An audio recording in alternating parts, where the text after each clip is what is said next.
Hey, what's up everybody? So today we are going to be replacing this gate door. This thing is old, it's outdated, and honestly it's falling apart, so it's time to get replaced.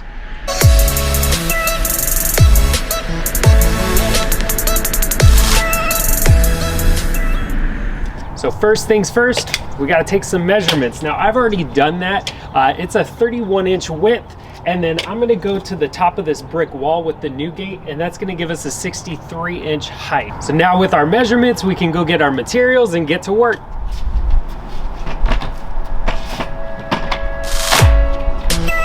All right, so first up, we gotta remove 1.5 inches from 2 of the pickets. That'll be the bookends for the section of vertical slats.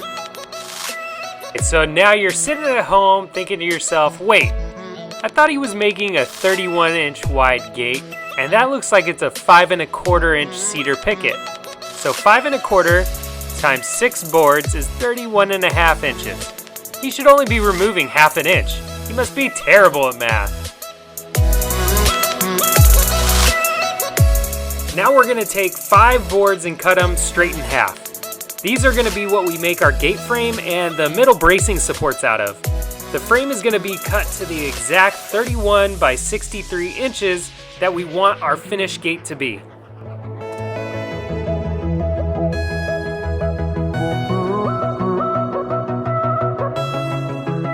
Now we're going to take all of our vertical slats, so the first 2 pieces where we took off 1.5 inches, along with 4 more full-size boards, and we're going to cut them to 62 inches.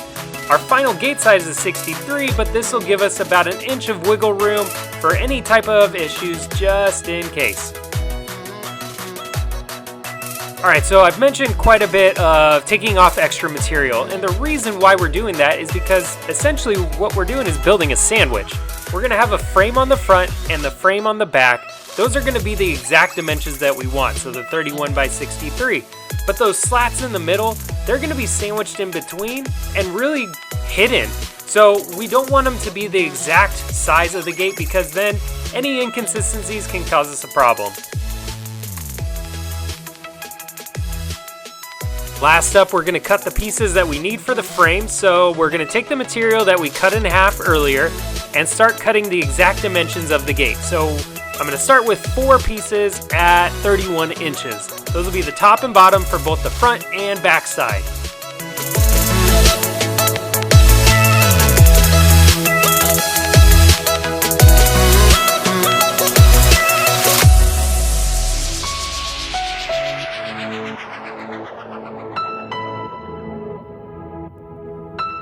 Then I'm going to take 4 more of my half boards and cut them to 58 inches. These are going to be the side pieces for our gate frame.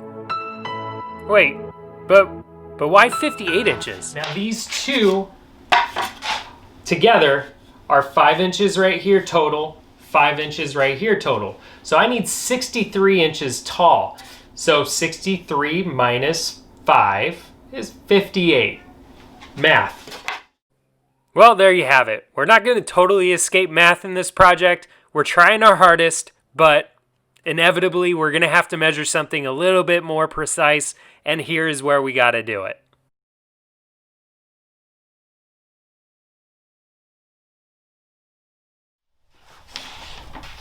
All right, guys, it's bright and early, and we're going to knock the rest of this project out today. So first and foremost, I'm going to stain the wood slats. To do that, I'm going to use this product right here. This is a Bare waterproof wood finish. The reason I use this is its color is cedar natural tone. So you can see that right there. Bare cedar natural tone. So this stuff is fantastic. I use it on all of my cedar projects, and I'm going to be using it here today. All I'm going to do is apply it with an old paintbrush. That's it. The biggest thing to look out for is when you're applying, just try not to let it pool up in any one particular spot, because then it's going to create a dark spot. It's not the end of the world if you get them, but I'm going to try to avoid them as much as I possibly can. And with this, we'll do 2 coats.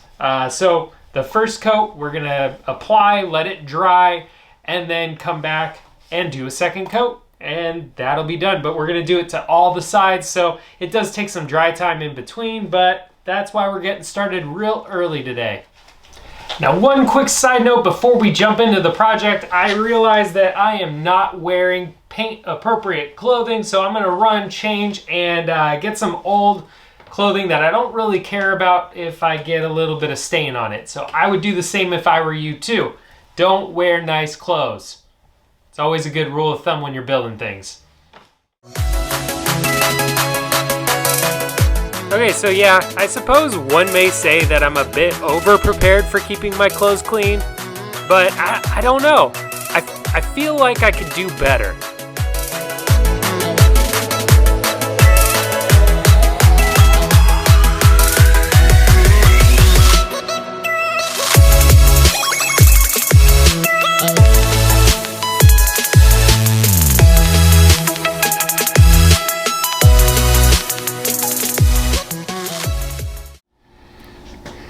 All right, so the last thing we got to do before we assemble is paint the trim.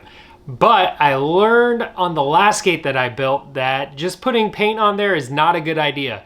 The knots of the cedar, the sap will seep through and stain the paint that's on top. But I'm gonna use this time. This is a Behr stain blocking primer. It's good for multi-surfaces, so we're gonna be able to use this here today. I'm gonna put this on. We won't have to worry about any staining, and then once I have this dried, we'll throw some exterior grade paint on there. The paint I'm using is actually what I painted my house with when I did that project. It's one of those 5-gallon cans back there. I'll get that out in a minute, but first we're gonna apply this. We gotta get these off of the workbenches, get the trim on there, and get going.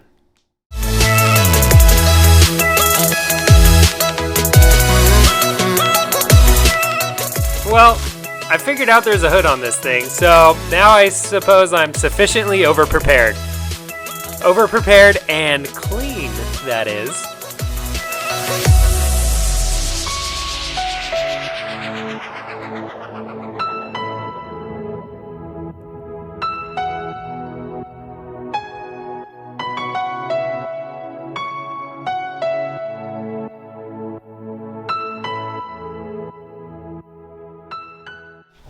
All right, and here's what we got. Everything is painted, everything is stained, and it's all dry fit right here on my workbench. A couple things to point out with the dry fit. I do have it all clamped together with these 2-inch spring clamps. These things are really, really cheap, so if you don't have them, I definitely recommend picking up a few. It's not required to do the assembly, it's just helpful. It kind of prevents everything from, moving around, shifting around when you're pre-drilling, and finally screwing everything in place. Also, I have the whole gate door elevated off the workbench just to prevent the workbench from scratching the boards underneath. And now for assembly. So what we're gonna be doing is pre-drilling all of our holes. So I'm gonna be using an impact driver right here with a drill bit. Obviously you could use a drill, but the key is pre-drill all of your holes. Cedar does have a tendency to split if you try to drive the screws straight in there. So pre-drilling will prevent that from occurring. As far as the screws go, we're gonna be using these 1.25" long exterior rated screws. These will go through both boards, no problem, but it will go through the other side just a little bit. However, we have trim on both sides, so we're not gonna worry about it. Oh yeah, and I forgot. At the beginning, we took off a whole bunch of material off of these 2 outside edge slats. It's about 1.5 inches on each side. That gave us 3 inches of material removed. Now that we have everything assembled, the reason was because of the discrepancies of sizes as well as the gap spacing between the slats, right? So now that I have it all dry fit together, there is about 1/8 of an inch space on both sides. That's it. So all that space, that 2.5 inches, was actually utilized by the boards as well as the gaps. And so this ended up fitting absolutely perfectly. So the lesson to be learned, don't always trust math. Now for pre-drilling the holes and screwing this whole thing together, you want to have 1 screw in each vertical board on the top and bottom. Then along the sides, I like to space my screws about every 8 inches or so. On the back side, I'm now getting all the trim pieces all fit together and clamped up so that I can do it all again.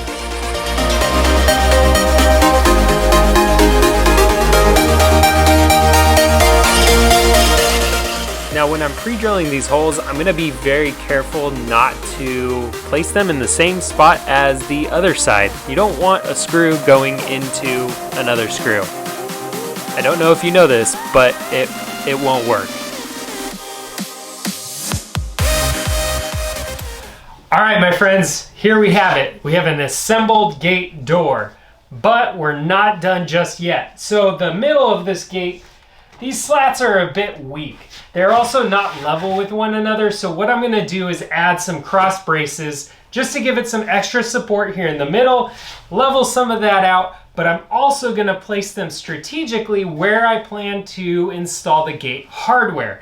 The gate hardware tends to be a little bit longer and wider than what these frame is consistent of, so those supports will actually give me a place to place the gate hardware. So to make our cross braces, it's actually pretty simple. We're just gonna take another cut in half 2x4 and then place it where we're planning to install the cross brace.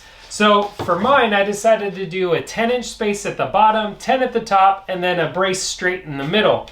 So I'm gonna take my tape measure, find the 10 inches on both sides, and just mark it with a pencil directly on the frame.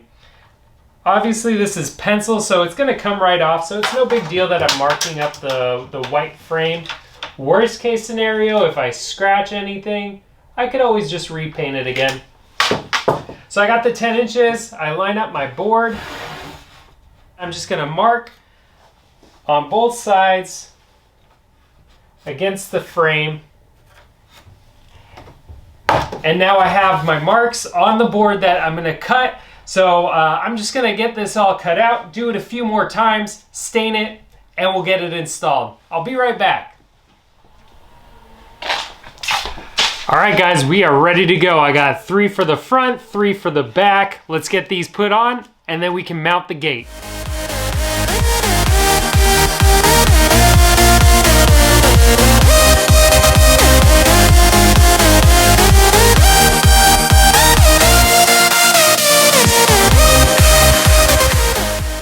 Well, the gate's all built, which means it's time for that satisfying moment of ripping this old gate off. Then I'm going to use some scrap cutoffs from the cedar to give me spacing at the bottom of the gate, and I'm going to use construction shims along the side to give me the alignment that I want. Once it all looks good, then I can finally get the hardware installed, and just like always, pre-drill everything.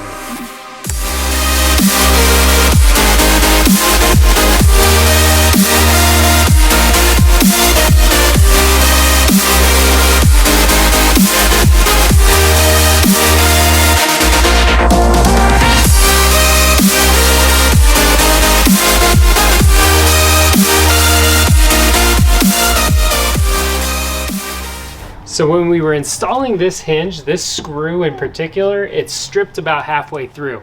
So now we gotta fix that. So pro tip, if you ever strip a screw, just use a Dremel with a thin metal cutting blade to notch out a new line for your screwdriver to finish the job.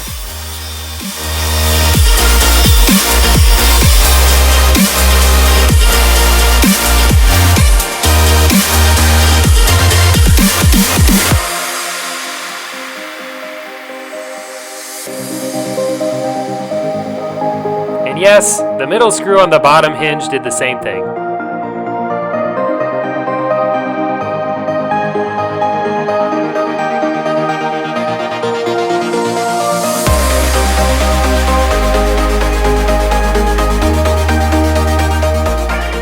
So when I was installing this latch, there wasn't enough room for me to pre-drill this one hole.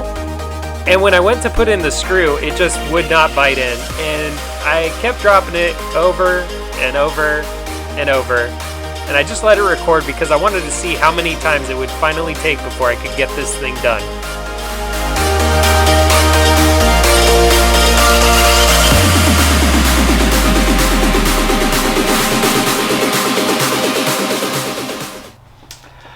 All right, guys, we are done. I set out on this project to really just build this gate out of nothing but these two power tools.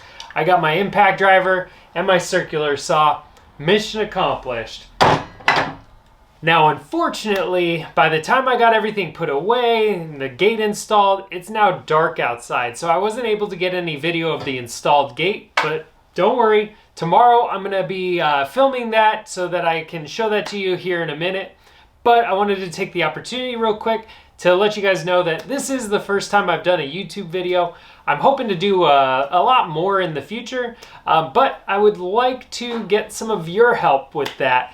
If there's any projects that you wanted to see me DIY, or if there's something that you've wanted to take on and you just haven't found any really good resources, drop some comments down below. Let me know what those projects are, and I'll look at adding them to the list of things that I'm going to be doing here in the future. Also, make sure you're subscribed because, like I said, I got a lot of projects coming up and you're not going to want to miss any of them. So stay tuned. Let's take a look at that gate.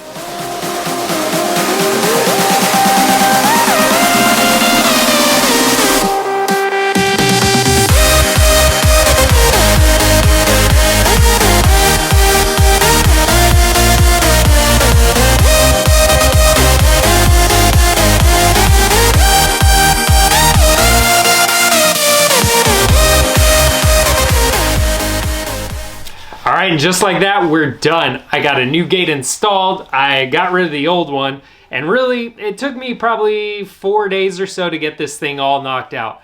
But it took me that long because I have 2 young kids and, you know, life. But if you're looking to take on a project over the course of a weekend, this is definitely a project that can be knocked out in a day or two. So don't think that it's going to take 4 days like me. But if you're looking to take on this project yourself, I've linked all the tools and supplies that I used in my description below. So check it out. Otherwise, if you're not already following me on Instagram, I'm at Made by Danger. Follow along, and if you build this, tag me so I can check it out. Otherwise, I will see you guys on the next one. Good day, goodbye, good luck.